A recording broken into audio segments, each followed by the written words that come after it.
માતાજી મિત્રો, તમે બધા કેમ છો? તમે બધા મજામાં રહેશો? તો આજે પાછળ વિડીયો લઈને નવો વિડીયો લઈને અમે આવી ગયા છે. તો આજે અમે એક જગ્યાએ જવાના છે. અમે જે જગ્યાએ જવી એ તમને હવે નાજીને બતાવશે. તો ત્યાર પછી તમે કોમેન્ટમાં કહેજો. તો અહીં બધા જો ઊભા રહ્યા છે, તમે જોઈ શકો.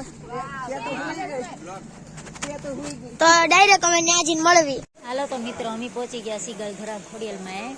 ના દર્શન કરશું. દર્શન કરીને ઘડીક આમથી આટા મારી બધા શરીફળ લેવું વધારે છે. જો અમે ફેમિલી સાથે આવ્યા છીએ, મારા ભાઈ ભાભી બધા અમે સાથે છીએ. પછી આગળ જઈને સોમનાથ જવાનું પ્લાન છે, તો પછી સોમનાથ જઈશું પગે લાગી. તો અત્યારે આપણે ક્યાં આવ્યા કરણ? અત્યારે આપણે આવી ગયા છે ગોળધરા. ગલધરા આવી ગયા છીએ. પછી અહીંયા દર્શન કરી લીધા આપણે. હા, દર્શન કરી લીધા છે. અને અહીંયા દીપડાનો અવાજ આવ્યો ને આપણે હમણાં. દીપડાનો નહીં, હાવજનો. હાવજનો અવાજ આવ્યો. તમે બધા ઓલી સાઈડ હતા, હમણાં હાવજ. તો પછી અમને મજા કેમ બીક લાગે છે આપણને? ના ના, તો પછી મેં કીધું મારે નીચે નથી જાવ, કિશન ને કહું તમારે જવું હોય તો જાઓ. મેં કીધું અમને તો બીક લાગે છે. તો અમે જો મંદિરની સામે બેઠા છીએ. જો તમે ઘડીક રહેશું. મંદિર બંધ થઈ ગયું છે, દર્શન કરવાનો મોકો છૂટી ગયો છે. પણ બાર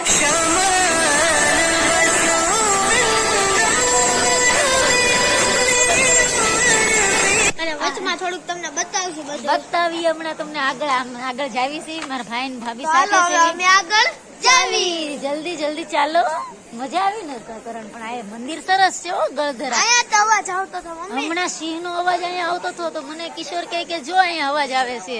ને રાતે 8 વાગી ગયા છે ત્યારે, મંદિરે બંધ થઈ ગયું છે. તોય પણ અમે આવ્યા છે. દર્શન નો ટાઈમ તો નથી, પણ દર્શન તો કરી લીધા છે.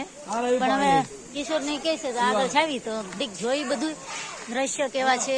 અહીંયા પહેલી વાર જ હું આવી છું, બીજી વાર નથી આવી, પહેલી વાર જ આવી છું.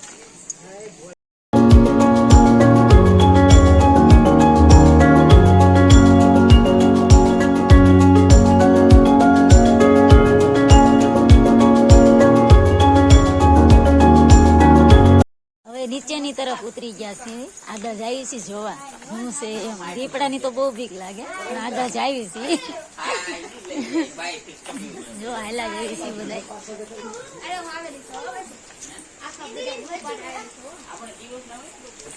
મને તો બહુ બીક લાગે છે, પણ તોય જાય છું. કઠણ કરીને જાઉં છું. કઠણ થયું.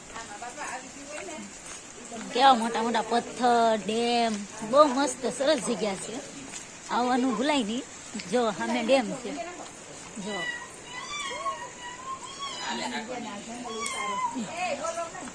તો નીચેની તરફ આવ્યા હતા. ના નીચે નાનું એવું મંદિર છે ખોડિયાલમાંનું. તો મારા ભત્રીજી ને બધા આવ્યા હતા. જો અહીંયા બધા દર્શન કરે છે. મને તો નીચે બીક લાગે પાછી. જો માતાજીનું મંદિર છે ને, જો આ મારી ભત્રીજી જ છે. બેનપણી તો મંદિર છે અમારે. તો મિત્રો હવે અમે ગળધરા થી નીકળ્યા હતા. એ રસ્તામાં પછી અંધારું થઈ ગયું હતું ને તે ઊંઘ આવી ગયા, એટલે કઈ બતાવ્યું નહીં બહુ. તો અત્યારે અમે સોમનાથ આવી ગયા છે. તો સોમનાથ હવે દર્શન કરવા જાવી છે. તો તમે કઈક દિવસ આવજો સોમનાથ દર્શન કરવા. તમને હમણાં દર્શન કરાવીએ સોમનાથ. તો હાલો હવે ડાયરેક્ટ સોમનાથ જવાનું.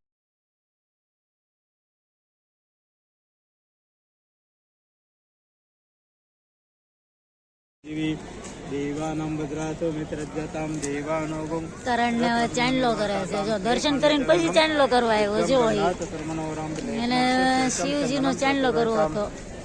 જો કરણ દેખાડતો. કરણ તારે કરાવો હે છોડી. ઉજ્જૈનમ મહાકાલમ ઓંકારમ અમલેશ્વરમ પરલ્યમ વૈદ્યનાથમ ચોડાકીન ભીમશંકરમ શ્વેતબંધેપુરા. તો હવે મહાદેવના દર્શન કરી લીધા છે. દર્શન કરીને જો અહીંયા બધા અમે ઉભા છે. ફોન લેવાની ના પાડી એટલે અમે બહારથી વિડીયો બનાવીએ છીએ. હવે તો જો બહાર આવીને બધે ઘડીક મેં કીધું શાંતિથી રમીએ.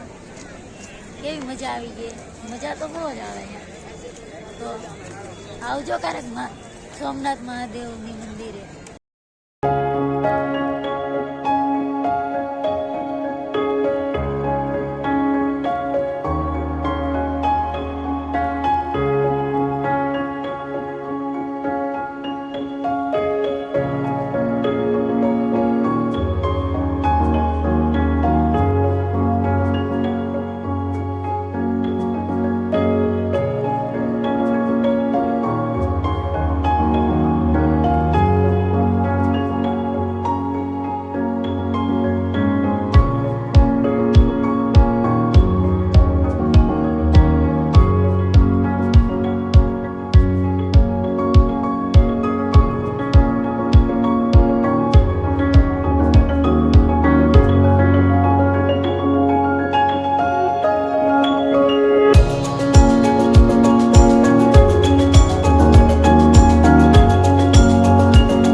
દેખાય છે બહુ મસ્ત દેખાય છે ને જો હમણાં ઓલા પથ્થર ઉપર અમારે જવાનું છે ફોટા પાડવા જો તમારે ફોટા પાડવા હોય તો અહીંયા આવી જજો ને કેવી મસ્ત છે જગ્યા જો પાણી કેવું મસ્ત છે ચોખ્ખું છે હો અમારા દરિયા કરતાં ચોખ્ખું પાણી છે અહીંયા જો કેવી મજા આવે જો